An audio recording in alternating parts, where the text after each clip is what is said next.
Hey, good morning, Michael in Paris. Yes, absolutely. Well, it's a great pleasure. For those of you who haven't heard of you, you've been researching lean systems for over 30 years, although you still Yeah, look it's almost quite young. almost 30 years. God, 1993. Wow, Yes, it's getting there. Yeah, absolutely. yeah, it's Scary. getting here. Also, author of many books, Lean Strategy, The Lean Manager, Lead with Respect, The Gold Mine, and many others. Also, an active author, and you write a lot of stories on Planet Lean. So, thanks for that as well. For those participants, That's one of the things I'm proudest. Do you you remember when are. we started? Well, do you remember when we started Planet Lean? Yeah, we And kicked I this think off of in all the things we've done, 2013. this is one of the things I'm proudest that we have this community place for to show that where everybody can say what they're doing lean around the world. And hi to Roberto, who's doing a fantastic job. So yeah, He is. absolutely. So participants, if you want to check out Planet Lean, please go there and you will find over 1,000 articles told by people like Michael, but also practitioners. But I think the job you like most is to be a real Gemba coach, Michael, isn't it? No, that's the fun part, isn't it? So It's not the fun part is staying there for many years. So you have to deal with the consequences of the terrible mistakes you make. So, can you tell us a bit more about your findings in the research you've done on lean transformations? Because a lot of time people say lean transformations fail miserably, but what's your opinion about it? I wouldn't say that. I mean, the word you hear there's this 2% number that's out there. My experience is more 50-50, and actually, you tend to know very early on. So the first question is, what is a lean transformation? So to me, a lean transformation is long term. Is when lean thinking becomes part of the architecture of the company. It becomes part of the DNA of the company. And you can only see this over several years. I mean, for me, it starts to be a lean transformation when they're still practicing 5 to 10 years ahead. And it's interesting because then it's really is like what Toyota taught us. It's about the method and the results. But in today's business world, where so many things are happening, the results, like every company, they go up and down because of the markets change and the technologies change. So the second thing for me that a lean transformation brings is resilience, and this you can really see. Even in very adverse market conditions, companies that have adopted lean as part of their architecture survive and rebound. And companies that have adopted lean as part of their architecture also take opportunities no other companies do. So when there's an opportunity for growth, they grow faster. So it's not a magic stick. Um, every company, the first thing is every company gets into market situations that are really difficult. Sometimes the competition, the market, the local content, the pricing is really tough. Uh, don't try and be a supplier to the auto industry, for instance.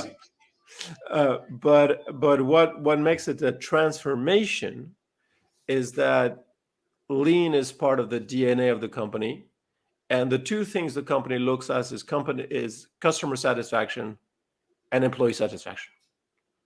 The rest is the mechanics, but this is where you see the biggest change is that when they have a clear focus that yes, there's a stock market, yes, there's the market, yes, there's the environment, but they remain really clearly focused on what's happening on customer satisfaction and how we're delivering for this and what's happening for our internal people satisfaction. And do people still join the company because it's a great place to work? Yeah. And what have you found that because there are companies failing in their attempts to do lean. So what is missing? Oh, well, there's a secret ingredient. I don't know if you guys want to know the secret ingredient. Well, try it. Well, it's a difficult one. It's oh yeah, this is one. See, this is what we've learned from Toyota is like We understand systems and tools, and most of the presentations we have here are about systems and tools. So these are things we put in place to do things to people. This is the way you're going to work, and this is your daily management, and this is how you respond, and all these things. Okay, so we understand this, and this part of systems and tools should be much bigger now, because with the digital revolution, the tailorist systems we used to have only for operators are now for everybody. Everybody's following a system that has been designed by somebody else. And the other part that we understand very well in our cultures is roles and responsibilities. Now, everybody has, we're obsessed with subordination. Everybody has a boss. There's a hierarchy. You have objectives you need to achieve. Yeah. And there are endless debates as what is in my role, what is not in my role, and so forth. So these two parts are very visible. And indeed, in Lean, we have the same. We have Lean systems and we have roles and responsibilities, very visible. But Lean looks at an invisible part, which is, I'd call here the kaizen spirit. And if you remember one of the very first videos that we have, which is called TPS History from the Toyota Museum, at the end of the video that explains the whole history of what they've done in the States, there's a quote by Taishi Ono about discovering the potential of the Kaizen spirit. And the Kaizen spirit kind of emerges in their literature all the time. But what is it? And so this is the big difficulty for a real transformation, is that we understand the systems and tools very well. We understand roles and responsibilities very well. But we need to create something that most people don't even think exists. They say, well, what is this spirit? What do you mean spirit? I mean, is this new age? Really? It's not at all. And this Kaizen spirit is very much like it's been present all the time. It's like the fighting spirit for an army. We know that just large armies are not enough. We know there's something special that happens, or the discovering spirit, or the startup spirit for right now for the startup nation and all this thing. So we know spirit is there. We see it all the time. But because we can't touch it, and because bureaucrats don't like it, and because so what we have here is we have the bureaucrats on roles and responsibilities, and they don't like the spirit because what they want is compliance. They don't want competence. And then we have the technocrats of the systems and tools, and they don't like the spirit because it's not something they can implement. But to me, that's a success. The success is understanding the transformation, is understanding you're looking for this Kaizen spirit. Yeah. I did get a question from one of the people in the chat. He said your focus on customer satisfaction and employee satisfaction is great, but how about the responsibility to society and environmental satisfaction? Oh, absolutely. What we're trying to do with the spirit, actually, the Kaizen spirit, is actually you blend in three circles. You could have a slide on it. I have it somewhere. The three circles we try to put together are individual fulfillment, business success, and benefit to society. Oh, absolutely. But this is part of the spirit. And again, people join a program. So one of the ways you have the spirit is that you can show to everybody that is very clear what is the benefit to society. It's part of the spirit.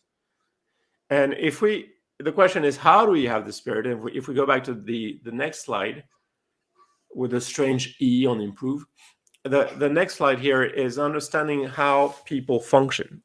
This is the core model, the simplest model we have of how people function. So we can go at individual level. And what happens is that everybody, you and me, everybody, our days can be broken down in terms of the decisions we make. So every tailor system and some interpretations of Lean with daily management, with all these things, with stand-ups and all these things, are about forcing this. But the truth is, people see things, so they decide. And your entire day is one day of decision. Do you show up for this event or don't you? Do you believe what is said here or don't you? Do you write something on the chat or don't you? So your day is really a sequence of decisions. And the secret of Lean is understanding that you decide according to what you see. And often what you see is confusing according to what you look at. Now, the Kaizen spirit says that when you clarify this link between what you see and what you decide, then you start finding things that work out and don't work out. So you start thinking about improving.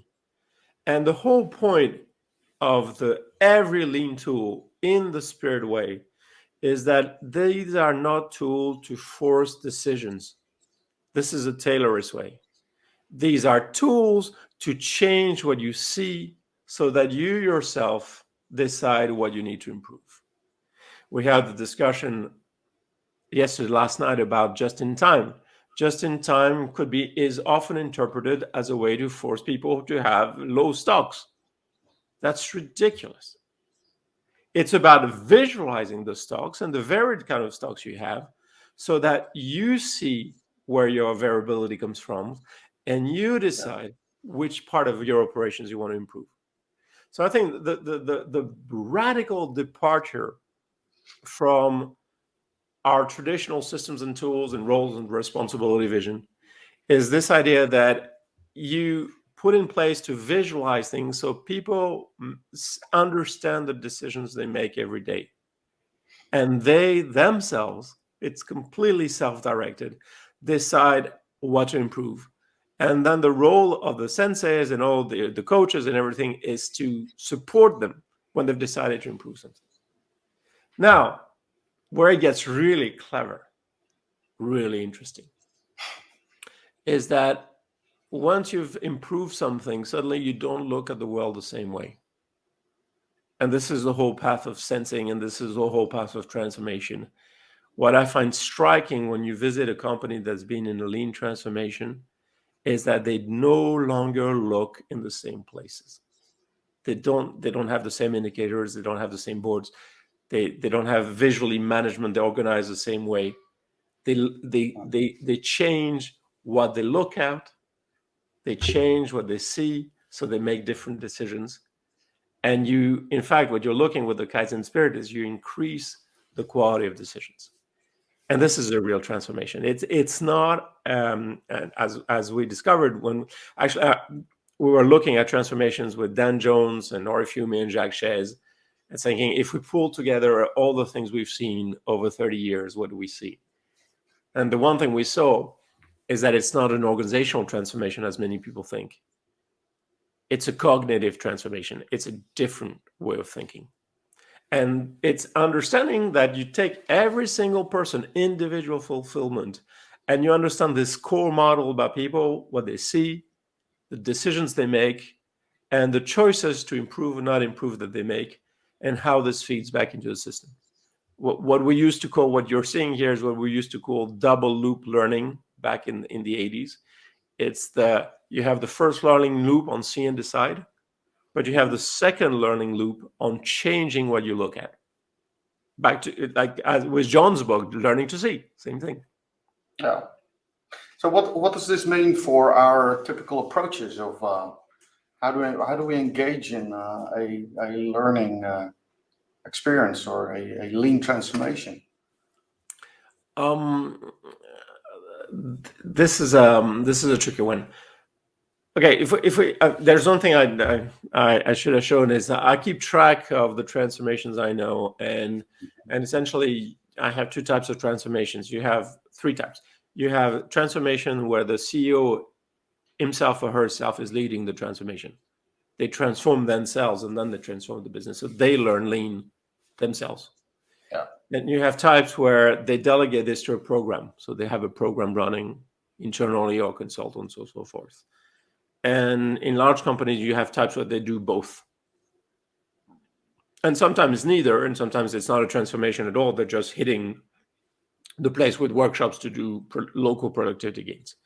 So what is very clear here is that transformation happens when the CEO is directly involved and is directly teaching. Yeah. So if we move to the next slide, what we found is that when you look at these CEOs, they have a different way, they learn a different way of reasoning.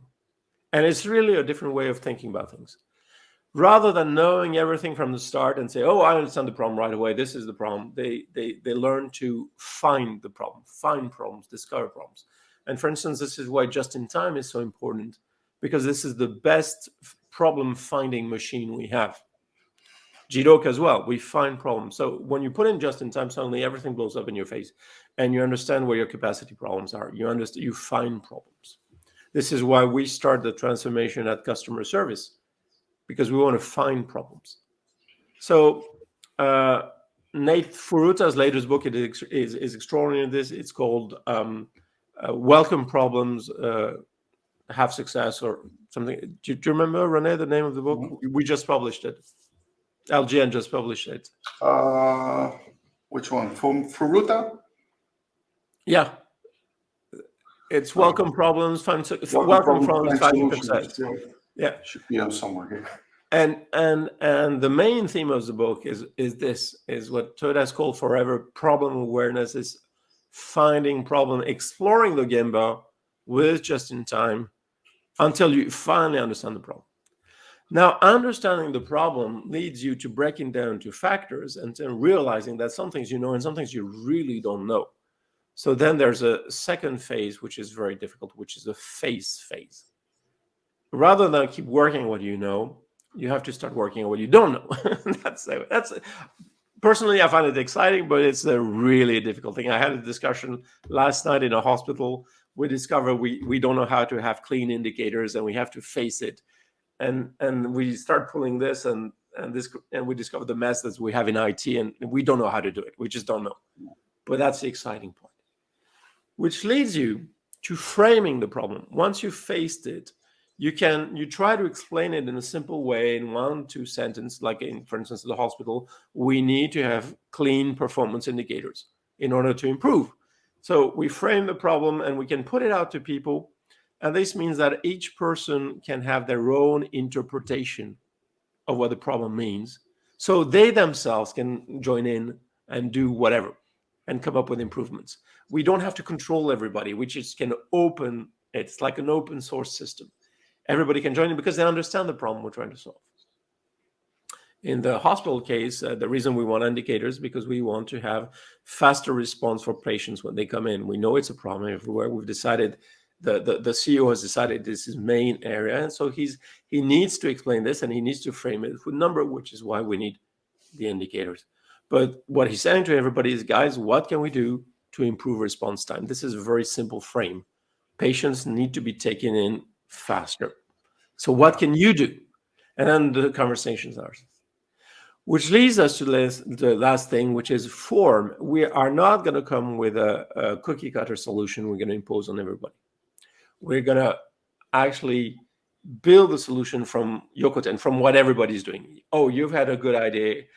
Oh, it's a strange idea, but it's interesting. Let's put it to somebody else, see what they do with it, and create communities of practice and share all these things so that you build the organization. Yeah. Now, to the last slide, what the transformation really is this, going back to the TPS. And this is, I know the transformation is happening. This is a CEO working in one of the subsidiaries, and they're going again and again through the TPS. The TPS is really the result of decades of thinking at Toyota. It's incredibly well constructed. And to me, the transformation, the real transformation, is the chain of transmission of the TPS. And you really see this in the company. The CEO learns the TPS, and then he finds some people are interested, some people are not. And this is how the transformation happens, where the people are interested, they start teaching in themselves, and the place transforms. Where they're not interested, nothing happens. And well, nothing happens. So this, to me, is the key to transformation. The TPS is the main theory to develop the kaizen spirit. What we are seeking is the kaizen spirit. I don't know if I've been clear. Is there any time for questions?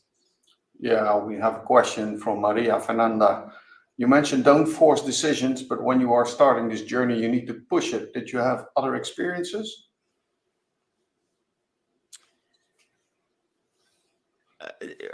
what happens is you go to a Gemba and you don't. We never force decisions. You do push people to see. So you say people, hey, look at this. Look, I go in, I talk to boxes. What are you doing here? Why are you not at the next step? And then what happens that some people will want to see and say, oh, that's really interesting. It's a bit weird, but why do you talk to boxes? What? Actually, good question. Why is this box here? So they accept to look, and then they make the decisions. Some people refuse to see. They will not look at it. They say, this is not my job. I don't want to know. And so the conflict is rarely a conflict of decisions, but the conflict is really a conflict of people who accept to see and people who refuse to see. Yeah. So, what would be your advice to participants while doing their lean activities or engaging on lean? What would be your advice? Stop trying to improve other people. Stop trying to get other people to improve. Ask yourself, what do I have to improve myself? So what can I do? What can I do? What can I do? So again, back to the see, decide, look at your decisions, look at their effects, and where could I improve? And when you ask this question, go back to the TPS. Because once you go back to the TPS, you can very quickly evaluate, how strong do I really understand what satisfies my customers today? It changes. Where am I on lead times? How quickly do I respond to technical problems? Do I have a chain of help? How good am I engaging people in improvement efforts?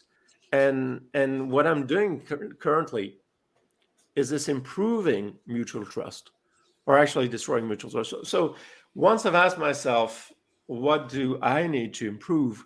The TPS is incredibly well built to tell me very specifically, this seems okay, but this really is not good.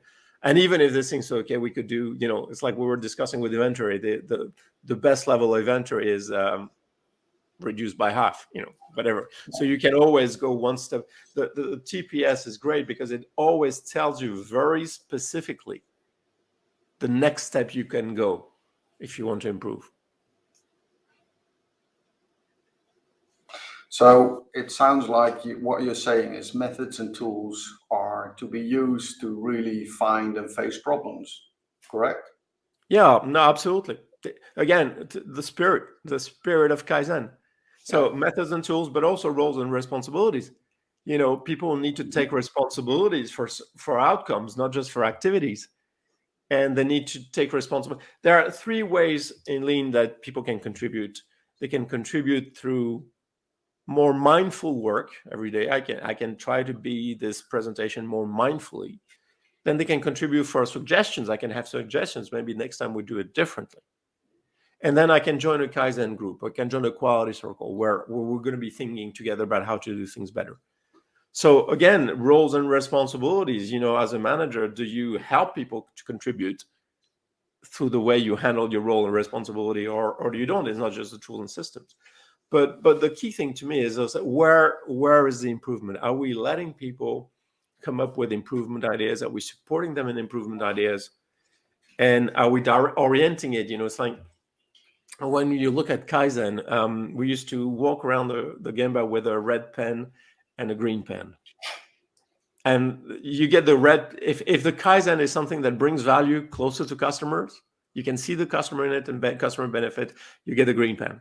If it's just some sort of nonsense administrative internal thing that people are doing just to do it, you get the red pen. And again, decision, they decided to do this Kaizen and improvement. We evaluate, we rethink, say, why did you choose this Kaizen?